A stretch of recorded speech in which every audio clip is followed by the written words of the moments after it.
Paolo Avellino at Kim Chiu nahuli ang reaksyon sa isang media conference, netizens nagulat. Kahapon ginanap ang malakihang media conference para sa What's Wrong with Secretary Kim ng ABS-CBN at Vayu Philippines, na dinaluhan ng mga sabik na imbitado. Ang lahat ay nasa sabik dahil sa wakas, maaari nang itanong kina Paolo Avellino at Kim Chiu ang tungkol sa mga usap-usapang magkarelasyon na sila. Ito ang pagkakataon para linawin ang mga espekulasyon tungkol sa kanilang relasyon. Sa bahagi ng question and answer, ang host ang magpapasa ng mga tanong mula sa press. Kaya, kung mayroong katanungan patungkol sa usapin kung sila ba ni Paolo at Kim ay may relasyon na, nakasalalay sa host kung ito'y kanyang itatanong.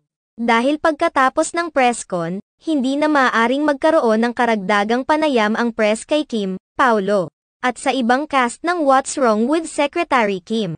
Ayon sa paanyaya, dahil sa mahigpit na ischedule ng mga bida, hindi papayagan ang mga biglaang panayam pagkatapos ng media conference. Mayroon bang iniiwasan sina Paolo Avellino at Kim Chiu?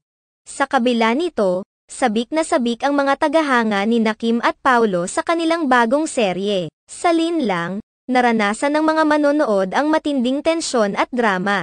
Ngayon, sa What's Wrong with Secretary Kim, inaasahan na magdadala naman sila ng kilig sa kanilang mga karakter.